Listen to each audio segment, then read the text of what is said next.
அவர் தங்கு தடையின்றி அனைத்து சட்ட வழிகளையும் பயன்படுத்த முடியும் என ஜெர்மனி அதிகாரி சொல்லியிருக்கிறாங்க. உடனே இதுக்கு இங்க இருந்து இந்தியாவுடைய அயலுறவு அமைச்சகம் என்ன சொல்லியிருக்குன்னா, எங்களுடைய உள்நாட்டு விவகாரத்துல நீங்க தலையிடாதீங்க. யாரு எது சொன்னாலும் சரி, வெளிநாட்டில் இருக்கக்கூடிய அமைப்புகள் இந்தியாவில் இந்த மாதிரி பட்டினி சாவுகள் அதிகரித்து நீங்க ஒண்ணு எங்களுடைய உள்நாட்டு பிரச்சனையில தலையிட வேணாம். உங்களுடைய நாட்டில் சட்டம் ஒழுங்கு ரொம்ப அளவுக்கு பெரிய சீர்கட்டு இருக்குது, சிறுபான்மையினர் மிகப்பெரிய அளவுக்கு நசுக்கப்படுகிறார்கள், ஒடுக்கப்படுகிறார்கள், நீங்க எங்களுடைய உள்நாட்டு விவகாரங்களை கருத்து சொல்ல வேணாம். என்ன சொல்ல வரேன், அப்போ பிற நாடுகளுடைய விவகாரத்தில் கருத்து சொல்லாமல் இந்தியா வாயை பொத்தி கொண்டு இருக்கிறதா அல்லது இருக்க முடியுமா? Kareem's biryani paradise at Liberty and catering services, கோடம்பாக்கத்தின் அறுசுவை அடையாளம்.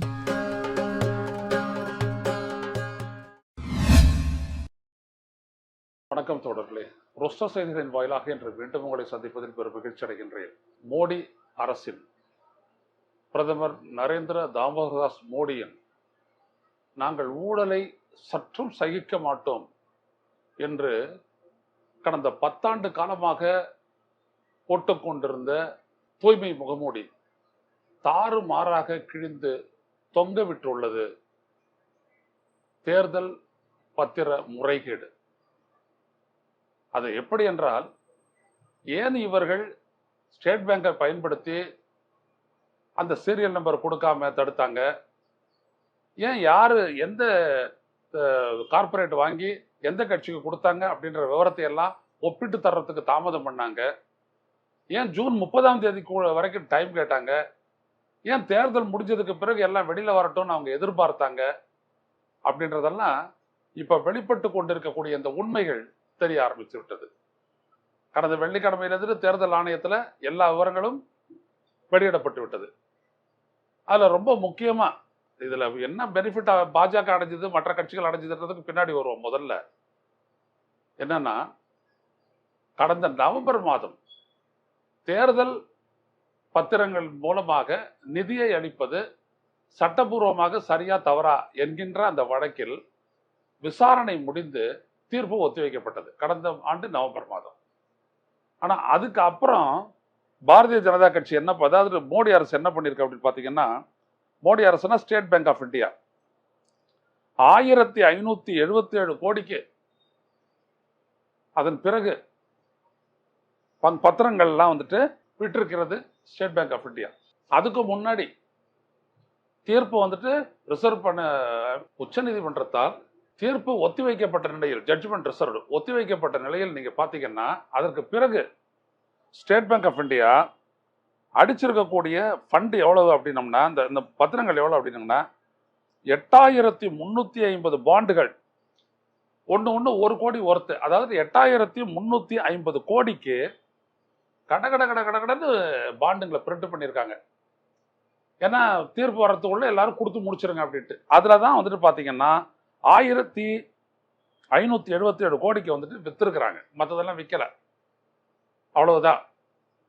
இதுல நீங்க கவனிச்சீங்க அப்படின்னம்னா, ஒட்டு மொத்தமாக பாரதிய ஜனதா கட்சிக்கு மட்டும் தேர்தல் பத்திரங்கள் மூலமாக 2018 முதல் 2024 வரை, பிப்ரவரி வரை கொடுக்கப்பட்ட நிதி 8251 கோடி ரூபாய். இது ஒட்டுமொத்தமாக எல்லா கட்சிகளுக்கும் கொடுத்த ஃபண்ட்ல 50% மேல.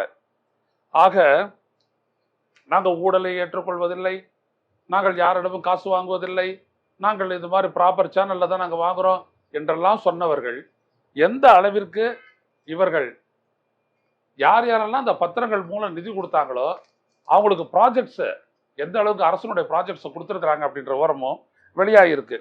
நீங்க பாத்தீங்கன்னா 38 கார்பரேட் குழுமங்கள், பல்வேறுபட்ட நிறுவனங்களை உள்ளடக்கிய பல்வேறுபட்ட குடும்பங்கள், 38 குடும்பங்கள், அவர்கள் எல்லாம் சேர்த்து தேர்தல் நிதி கொடுத்திருக்கிறது 2004 கோடி ரூபாய் கொடுத்திருக்கிறாங்க பிஜேபிக்கு மட்டும்.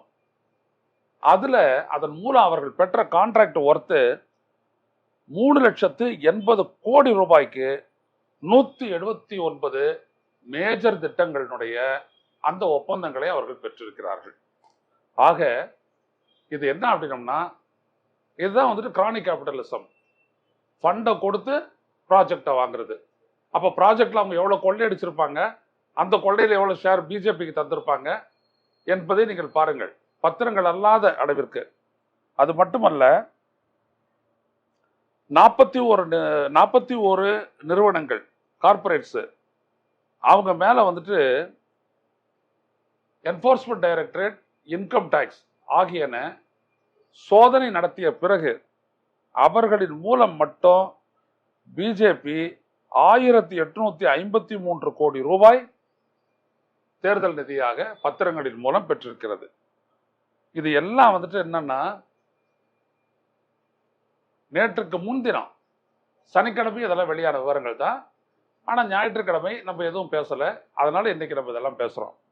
இதுல என்ன அப்படின்னா, மத்த அரசுகளும், ஒரு எடுத்துக்காட்டு என்ன அப்படின்னோம்னா, பிஆர்எஸ், பிஜு ஜனதா தளம், இந்த கட்சிகளும்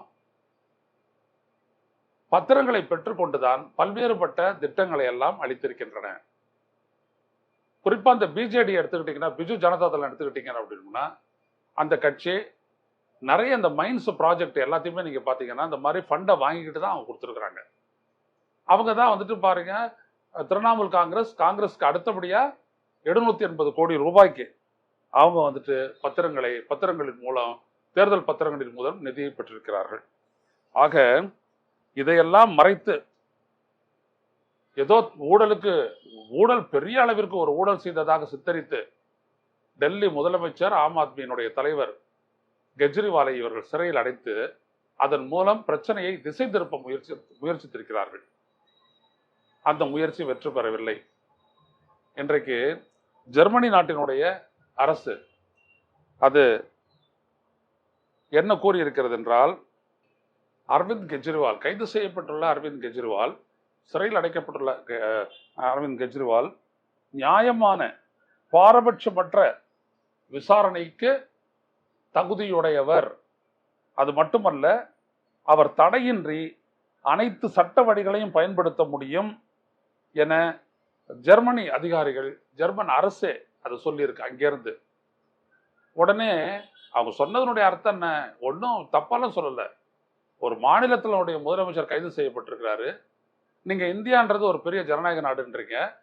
அவ்வாறு கைது செய்யப்பட்டவர், அவருக்கு இருக்கக்கூடிய அந்த சட்ட வாய்ப்புகள், லீகல் அவென்யூஸ் அனைத்தையும் அவர் பயன்படுத்திக் கொள்வதற்கு தகுதியுடையவர். எனவே அதில் எந்த விதமான தடையும் இருக்கக்கூடாது என்கின்ற பொருள்பட அவர்கள் சொல்லி இருக்கக்கூடிய சொல் தான் இது. அவர் தங்கு தடையின்றி அனைத்து சட்ட வழிகளையும் பயன்படுத்த முடியும் என ஜெர்மனி அதிகாரி சொல்லியிருக்கிறாங்க. உடனே இதுக்கு இங்கிருந்து இந்தியாவுடைய அயலுறவு அமைச்சகம் என்ன சொல்லியிருக்குன்னா, எங்களுடைய உள்நாட்டு விவகாரத்துல நீங்க தலையிடாதீங்க. யாரு எது சொன்னாலும் சரி, வெளிநாட்டில் இருக்கக்கூடிய அமைப்புகள் இந்தியாவில் இந்த மாதிரி பட்டினி சாவுகள் அதிகரித்துன்னா, நீங்க ஒண்ணு எங்களுடைய உள்நாட்டு பிரச்சனையில தலையிட வேணாம். உங்களுடைய நாட்டில் சட்டம் ஒழுங்கு ரொம்ப அளவுக்கு பெரிய சீர்கட்டு இருக்குது, சிறுபான்மையினர் வந்துட்டு மிகப்பெரிய அளவுக்கு நசுக்கப்படுகிறார்கள், ஒடுக்கப்படுகிறார்கள், நீங்க வந்துட்டு எங்களுடைய உள்நாட்டு விவகாரங்களை கருத்து சொல்ல வேணாம். என்ன சொல்ல வரேன், அப்போ பிற நாடுகளுடைய விவகாரத்தில் கருத்து சொல்லாமல் இந்தியா வாயை பொத்தி கொண்டு இருக்கிறதா அல்லது இருக்க முடியுமா?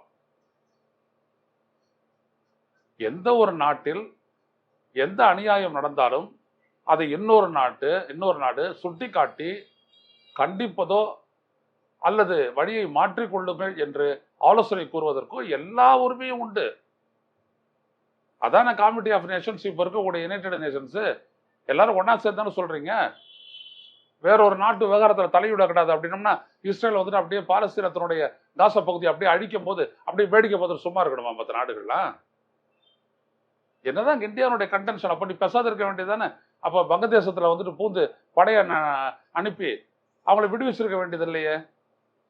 இல்ல இலங்கையில அனுப்பி தமிழர்களை அடிச்சிருக்க வேண்டியது இல்லையே? வாயை பொத்திட்டு பேசாத இருக்க வேண்டியதானே? எப்படி ஒரு இரட்டை வேடத்தை போடுகிறது பாருங்கள் இந்திய ஒன்றிய அரசு. அதுதான், இந்தியா ஒரு ஜனநாயக நாடு என்பதை நாங்கள் கருத்து கண்டுள்ளோம். நீதித்துறையின் சுதந்திரம் மற்றும் அடிப்படை ஜனநாயக கோட்பாடுகள் தொடர்பான நிலைகள் இந்த வழக்கில் பயன்படுத்தப்படும் என்று நாங்கள் கருதுகிறோம், எதிர்பார்க்கிறோம். குற்றச்சாட்டுகளை எதிர்கொள்ளும் மற்ற நபர்களைப் போலவே கெஜ்ரிவால் நியாயமான மற்றும் பாரபட்ச விசாரணைக்கு தகுதியுடையவர். இதில் அவர் தடையின்றி அனைத்து சட்ட வழிகளையும் பயன்படுத்தப்பட முடியும். எப்படி உள்ளீடா சொல்லியிருக்கிறாங்க பாருங்க. நீங்க ஒரு ஜனநாயக நாடுன்றதை புரிஞ்சுக்கங்க. நீங்க வந்துட்டு இதுல வந்துட்டு நீதிமன்றம் வந்துட்டு சுதந்திரமா இருக்கணும், அப்படின்ற எல்லா விடயத்தையும் சொல்லியிருக்கிறாங்க. இதுதான் சொல்லியிருக்காங்க. இந்திய வெளியுறவுத்துறை அமைச்சகம் ஒன்று சொல்லுது, இது போன்ற கருத்துக்கள் எங்களது நீதித்துறை செயல்பாட்டில் தலையிடுவதாகும். எப்படி தலையிடுறதாகும்? உங்க நாட்டில் வந்துட்டு நீதித்துறை நியாயமா செயல்படணும்னு நாங்கள் எதிர்பார்க்கிறோம் அப்படின்னு சொல்றது எப்படி தலையீடு ஆகும்? எப்படி தலையிட முடியும்? அது சொல்லுங்க.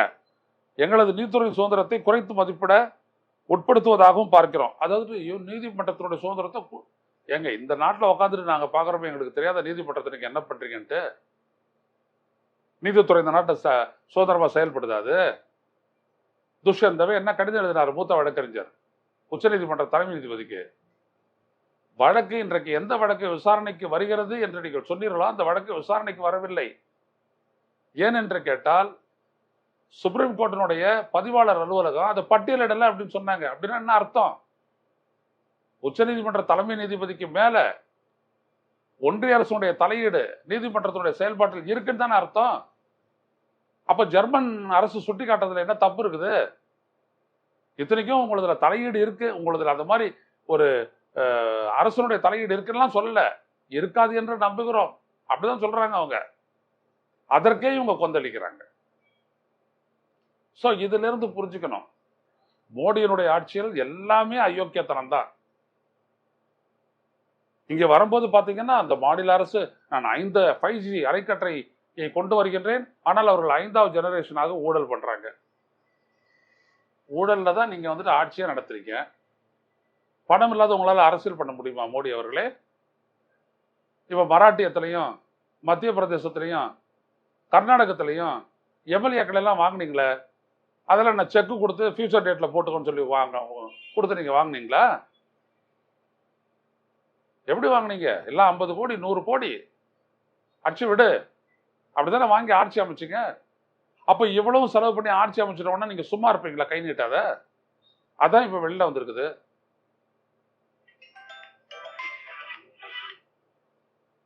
இல்லையா? ஆக அரவிந்த் கெஜ்ரிவாலை கைது செய்ததன் மூலம் இவர்கள் தேன் கூட்டை கலைத்திருக்கிறார்கள். மோடி அரசு தேன் கூட்டை கலைத்திருக்கிறது. இப்ப சுத்தி சுத்தி வந்து அது துரத்துது. இது உலக நாடுகள் முழுவதும் வந்துட்டு இது ஒரு பிரச்சனை ஆக போகுது. அதே நேரத்தில் இந்தியாவுக்குள்ள பிரச்சனை ஆகுது. பெரிய அளவுக்கு ஊழல் பண்ணி 8500 கோடிக்கு பத்திரங்களை வாங்கிட்டு 3,80,000 கோடிக்கு நீங்க வந்துட்டு கான்ட்ராக்டை கொடுத்துட்டு, அது இல்லாம மற்ற கார்பரேட் நிறுவனங்கள் எல்லாம் ரைடு எல்லாம் அடிச்சு அதன் மூலமா இன்னும் ஒரு 1800 கோடி ரூபாய் பத்திரங்கள் எல்லாம் வாங்கிக்கிட்டு நீங்க ஊழலை பத்தி பேசினா யார் ஒத்துக்குவா? எனவே மோடி அவர்களே திருந்துங்கள். இந்த தேர்தலுக்கு முன்னாடியாவது திருந்துங்க. ஆனா இதெல்லாம் அப்படியே கண்டுக்காம வர்றது வரட்டும், நான் எதையுமே பேச மாட்டேன் அப்படின்னோம்னா இந்த நாட்டு மக்களுக்கு இந்த உண்மைகளை எல்லாம் கொண்டு சென்று சேர்க்க வேண்டிய பொறுப்பு நம்முடையது. ஊடகவியலாளர்களுடையது. நீங்களும் தோழர்களே, நீங்களும் இது தொடர்பாக கருத்தை பதிவிடுங்கள், பரவலாக இதனை பகிருங்கள். இதன் மூலம் மோடி அரசினுடைய முகத்திரை முழுமையாக இந்த நாட்டில் கிழிக்கப்பட வேண்டும். அதுவும் குறிப்பா நகர மையங்கள், இவங்க தான் அதிகமா பாஜக ஓட்டு போட்டதை அவங்க காட்டுறாங்க. இவிஎம்ல தான் எல்லா வேலையும் செஞ்சாங்க, காட்டுறாங்க. எனவே நகர மையங்களில் இந்த செய்தி பரவலாக பகிரப்பட வேண்டும் என்று கேட்டுக்கொள்கிறேன். மீண்டும் சந்திப்போம். நன்றி, வணக்கம்.